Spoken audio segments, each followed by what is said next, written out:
భూ రికార్డుల సమస్యలకు కోర్టుకు వెళ్ళాల్సిన అవసరం లేదు అని అంటున్నారు. సో మరి భూభారతి చట్టంలో దీని పరిష్కారానికి ఎలాంటి అప్పీల్ వ్యవస్థ ఉన్నది?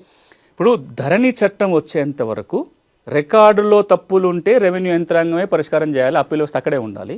యాజమాన్య హక్కుల వివాదం, ఓనర్షిప్ డిస్ప్యూట్ అంటాం, ఆ భూమి నీదా నాదా అనే కొట్లాట వస్తే సివిల్ కోర్టుకు వెళ్ళాలి.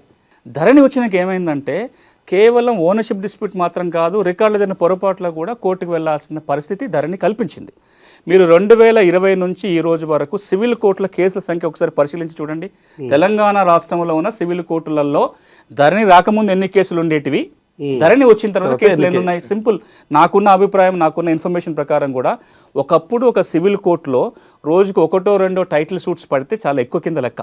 యాజమాన్య హక్కుల వివాదం ఉండే కేసులు ఒక 1-2 ఇంజక్షన్ సూట్లు పడితే 10 మించి కాదు. ఈ రోజున మీరు ఏ సివిల్ కోర్టుకు పోయినా రోజు 5-10 టైటిల్ సూట్స్ పడుతున్నాయి. ఎందుకు పడుతున్నాయంటే నా రికార్డులో స్పెల్లింగ్ మిస్టేక్ తప్పు ఉందని, నా సర్వే నెంబర్ మాయమైందని, నా భూమి వేరే వారి పేరుతో ఎక్కించిందని, ఇట్లాంటి డిస్ప్యూట్స్ అన్నీ కూడా సివిల్ కోర్టుకు వస్తున్నాయి.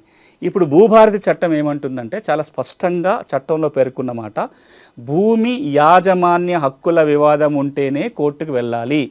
రికార్డులో తప్పులుంటే రికార్డు ప్రభుత్వమే నిర్వహిస్తుంది కాబట్టి ప్రభుత్వ అధికారులే వాటిని పరిష్కరిస్తారు అని చెబుతూ, ఏంటి అప్పీల్ వ్యవస్థ?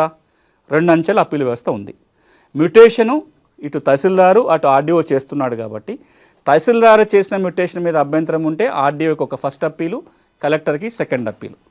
ఆర్డీఓ చేసిన మ్యూటేషన్ మీద అభ్యంతరాలు ఉంటే కలెక్టర్కి ఫస్ట్ అప్పీలు, జిల్లా స్థాయిలో ల్యాండ్ ట్రిబ్యునల్ రాబోతుంది, ల్యాండ్ ట్రిబ్యునల్కు వెళ్ళడానికి అవకాశం కల్పిస్తుంది. అంటే ఒక 2 అంచెల అప్పీల్ వ్యవస్థ రెవెన్యూ యంత్రాంగంలో ఉంటుంది. ఒక్క మాట మనం అర్థం చేసుకోవాల్సింది, ఈ రికార్డు ఎవరు రాస్తున్నారు? ప్రభుత్వ అధికారులు రాస్తున్నారు. ఎందుకు రాస్తున్నారు? ప్రభుత్వ లెక్కల కోసం, ప్రభుత్వం ఇచ్చే బెనిఫిట్లు అందించడానికి కోసం రాస్తున్నారు. ఈ రికార్డులో ఉన్నంత మాత్రాన నేను ఓనర్ అని గ్యారంటీ కాదు కదా, ఇంకా అట్లాంటి చట్టాలు లేవు. మరి రికార్డు రాసే అధికారి తప్పు చేస్తే తప్పుల సవరణకు కోర్టుకు పంపడం సరైనది కాదు అని ప్రభుత్వం భావిస్తుంది. కాబట్టి ఇందులోనే ఒక 2 అంచెల అప్పీల్ వ్యవస్థ సెక్షన్ 15 ద్వారా పొందుపరచడం జరిగింది.